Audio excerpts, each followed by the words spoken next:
Hello, hello, hello, hello mga langga, mga ka-OFW natin dyan, mga ka-friends natin sa mga sulok ng mundo. Sana ay nasa mabuti kayong kalagayan.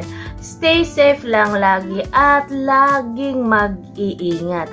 At huwag kalimutang mag-pray lagi. Kamusta kayo mga langga? Kamusta kayo? Welcome back again sa aking munting tahanan. Yun yung pag-uusapan natin about sa pamilya ni Ate Mylene. Kasi nga may malaking blessings na naman na dumating sa buhay ng pamilya niya.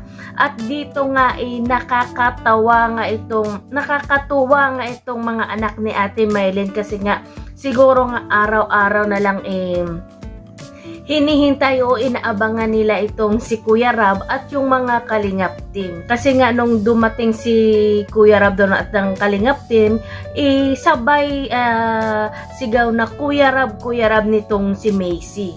O ba makikita na natin ngayon si Macy na hindi na nahihiya. Pagkakita nga niya kay Kuya Rab niya, yumakap at nagpabuhat na nga siya dito. Dito mo talaga makikita na sobrang na-miss nila talaga itong si Kuya Rab at yung mga Kalingap team, lalong-lalo na itong si Macy. Narito mga langga, panuorin natin kung gaano nga ba kasaya itong mga anak ni Ate Mylene na dumalaw muli sa kanila yung Kalingap team. Oh, hi! Masaya si ano? Oh, masaya. Oh, si Macy oh. Namiss kami ni Macy. Oh.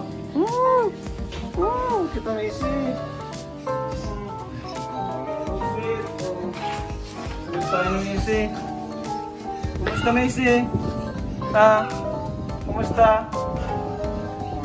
Oh, diba? Nakita natin mga langga na sobra talagang giliw na giliw nga itong si Macy sa mga Kalingap team at lahat talaga nagpabuhat siya dito, diba? Dito talaga buti nga ngayon hindi na siya masyadong mahiya, hindi katulad noon na ayaw niyang pumupunta lang siya kay Kuya Rab, pero ngayon nagpapabuhat na siya sa kay Kuya Rab at sa mga ninong Jason niya, kay ninong Jose niya at kay ninong Ayan. Yan nga. Doon nga sinabi ni Ate Mylene nga rin na kay Kuya Rab na kung pwede nga daw, kasi marami daw nagsasuggest na kung pwede na pag magkating ribbon na nga sa bahay nila, isasabay na daw yung binyag nila Macy at ni Grace, kasi nga hindi pa pala na binyagan yung dalawang bata. Kaya hindi naman nagdalawang isip si Kuya Rab na o pumayag nga siya sa kagustuhan ni Ate Mylene. Tama lang naman, di ba? Kasi nga para isang handaan na lang at para masaya na rin, kasi nga gustong-gusto nga rin ni Ate Mylene na mapabinyagan yung mga bata niya, kasi nga namatay na ngayong asawa niya, kaya wala silang time na mapabinyagan, kasi nga lalong-lalo na rin nung nakaraan na pang siya na discover ni Kuya Rab, sobrang hirap ng buhay nila, kasi nga mag-isa na lang siyang itinataguyod o binubuhay yung mga anak niya. Kaya wala na time si Ate Mylene na asikasuhin yung pagbinyag ng mga anak niya, at syempre kapos din sila sa pera. Kasi nga araw-araw lang siya naglalako ng pako para lang may tusto sa pang araw-araw nila na pangangailangan ng mga anak niya. Kaya yun nga guys, ay super excited tayo dito pagkating ribbon na ng bahay ni Ate Mylene, kaya siyempre kasama na yung pagbinyag nila Macy at ni Grace nga, kaya sobrang napakasaya nun. Sigurado ako maraming tao na naman yung dadalo sa ribbon cutting nga ng bahay ni Ate Mylene. At syempre excited na itong si Ate Mylene na makita yung bahay niya, kasi nga simula nung pinagawa yung bahay na ni Kuya Val Santos Matubang para sa kanila, hindi talaga niya nakita yung bahay. Gusto nga kasi ni Ate Mylene, ma-surprise siya. Gusto niya na pag makita yung bahay, tapos na talaga. Syempre naman, 'di ba? Maganda nga talaga 'yon na plano para naman surprise at para naman na ma-exciting nga itong si Ate Mylene.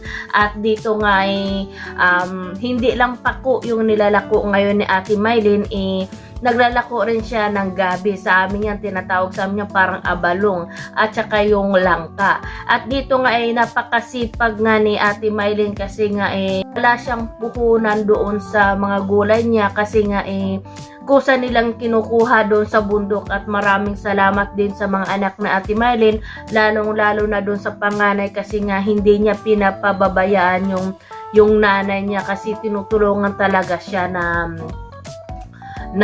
maghanap buhay. At thanks God naman kasi nga gumaling na nga itong si Ate Mylene.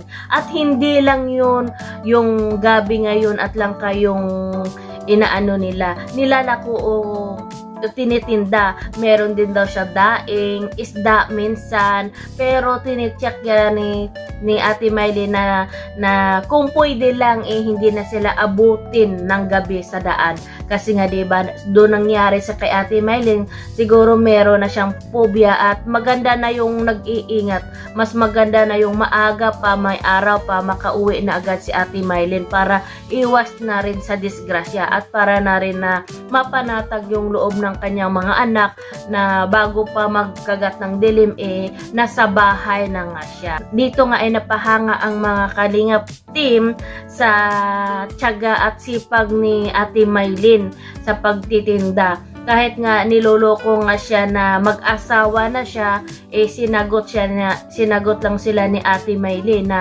kahit artista pa yan, Kuya Rab, ayaw ko ng mag-asawa kasi gusto niya lang talaga mabuhay ng maayos sa magandang paraan yung kanyang mga anak. Kaya good job sa'yo, Ate Mylene. Kaya nga maraming blessings yung dumating sa'yo at marami pang blessings na darating sa'yo kasi nga yung iniisip mo talaga yung kapakanan ng iyong mga anak na para mabuhay at mapalaki sila sa magandang paraan. Kaya naman hindi nakakapagtataka kung bakit maraming mga taong handang tumulong sa inyo at maraming nagmamahal sa iyo kasi nga napakabuti mo at wala kang iniisip kunti yung mga anak mo talaga. Kahit di mo na iniisip yung sarili mo, basta yung sa mga anak. Kasi nga sinabihan siya ni Kuya Rab na ipagawa ngayong ipin niya, ipagawa ng pustiso, pero sabi ni Ate Mylene ay naglalako pa daw siya sa araw-araw ng paninda niya. Kaya parang wala siyang time na magpagawa ng ngipin niya kasi nga 'di ba, naghahanap buhay siya araw-araw kasi nga naman maganda nga itong si Ate Mylene kasi nga yung mga ibinibigay na pera sa kanya ni Kuya Rab hindi napupunta sa kung saan-saan lang. Dito niya talaga ginagawa niya talaga ng paraan para mapalago o para hindi mawala yung punan na ibinibigay sa kanya at para hindi masayang yung pera na ibinibigay sa kanya. At kita nyo naman, di ba? At salamat naman nga medyo tumataba na nga itong si Ate Mylene. Siguro nga nakakain na siya ng maayos at hindi na siya masyadong nag-iisip, hindi katulad noon na sobrang payat ni Ate Mylene. Siyempre naman mag-isa na lang siya noon na tinataguyod yung mga anak niya, pero ngayon meron na siyang katuwang at hindi na masyado mahirap yung buhay nila Ate Mylene ngayon kasi nga hindi naman sila pinapababayaan itong ni Kuya Val Santos Matubang at ni Kalingap Rab. At dito nga guys, isinabi rin ni Ate Mylene na yung panganay na niya na anak, ito talaga yung tumutulong sa kanya. Siya itong anak niya nang kumukuha ng gabi doon sa bundok para may pangtinda sila. At doon nga guys, mga langga, may bago na naman silang blessings na dumating. Ito ay nanggaling sa Kuwait. Kaya ma'am, pangalan nung parang Aileen yata, maraming salamat sa iyo sa pagmamahal at pagbigay ng mga gamit, mga damit sa kaila Ate Mylene at sa mga anak niya. More power, God bless, at sana ay more blessings pa ang darating sa iyo kasi napakaganda ng puso mo. Marami talagang kasi malaking tulong yung ibinigay mo o pinadala mo sa kila Ate Mylene. Nakikita mo naman na kung gaano kasaya yung mga bata doon sa tablet na ipinadala mo. Sana marami ka pang matulungan at marami pang blessings na dumating sa iyo. Ingat lagi at thanks again kasi nga malaking tulong na talaga yung ibinigay mo o pinadala mo kay Ate Mylene. Ito mga langga, panoorin natin kung gaano nga kasaya itong pamilya ni Ate Mylene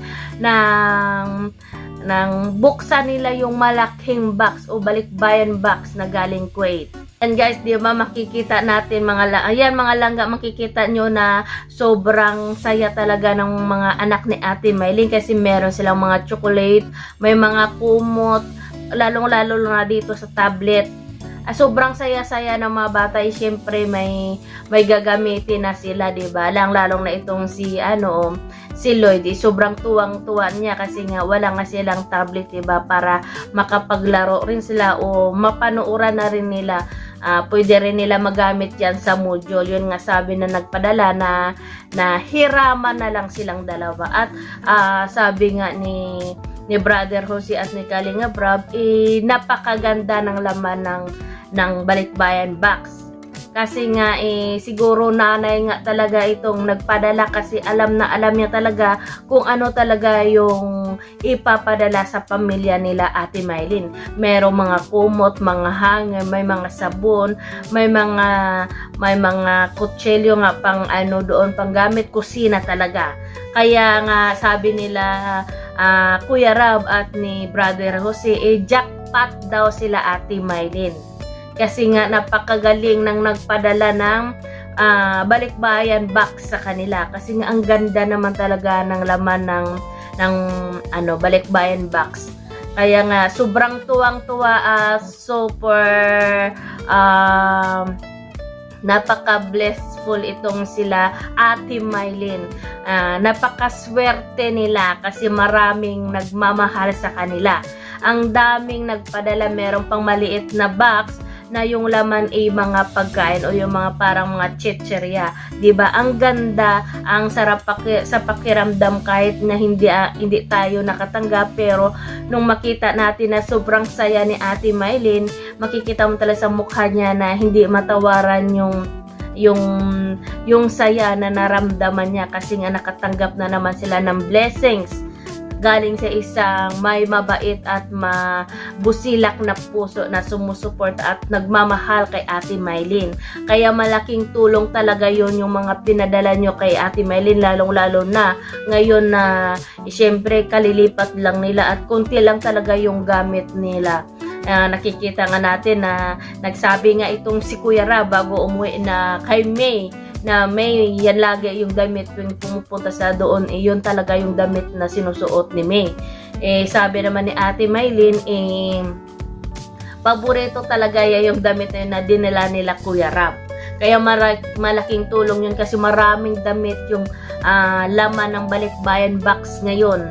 Kaya Ate Mylene, ipagpatuloy mo lang kung anong meron ka, kung ano natanggap mo at kung anong buhay mo ngayon, pasalamatan mo yan. Siyempre, huwag kang magkalimot na magpasalamat sa itaas kasi nga nang dahil kay God, gumawa siya ng mga taong naging daan yung mga taong ito katulad ni Kuya Val Santos Matubang at ni Kalinga Prab. Sila yung ginawang daan ni God para magbigay ng tulong sa'yo kasi alam ni God na deserving mo talaga na matulungan at mabigyan ng tulong kasi nga napakabait mo at napakasipag mo at ginagawa mo talaga yung ang lahat para lang mabuhay at na mapalaki yung mga anak mo. Kasi nga 'di ba sabi nga ni Ate Mylene kahit na may cellphone nga sila, hinahasa niya talaga yung mga anak niya sa trabaho. Bali, inuurasan niya talaga yung paggamit ng mga gadgets na yan, lalong-lalo na yung may bago silang tablet. Kasi nga, maganda nga yan na marunong kang magdisiplina sa mga bata mo, may oras talaga sa paglalaro at may oras talaga sa pagtatrabaho. Kaya maganda yung ginawa mo, Ate Mylene. Saludo ako sa iyo kasi napakatapang mo, napakasipag mo, napakatyaga mo, at wala ka talagang iniisip kundi yung kapakanan ng mga anak mo. Kaya asahan mo na marami pang blessings na darating sa iyo. Ito lang yung masasabi ko, huwag kang magbago. Kung ano man yung natanggap mo ngayon, magpasalamat ka, matuto kang makontento kung anong meron ka, matuto kang magpasalamat sa mga taong nagmamahal ay tumutulong sa iyo, at sigurado ako na marami pang blessings na darating sa iyo at magiging maganda pa yung buhay mo balang araw kasama na yung mga anak mo, kasi maganda yung pagpapalaki mo sa kanya. Ingat kayo lagi at thank you so much Kalingap Rob, Kalingap Team, Kuya Val Santos Matubang, kay Ma'am Edna, kasi nga sa walang sawang tulong na binibigay nyo kila Ate Mylene, at hindi lang sa kila Ate Mylene, sa pamilya niya, kundi sa iba pang, kasi marami alam ko marami kayong tinutulungan ngayon at busy kayo, pero andyan pa rin kayo na walang sawang naghahatid ng tulong at nagbibigay ng suporta sa kanila. Kaya God bless and more power, ingat lagi.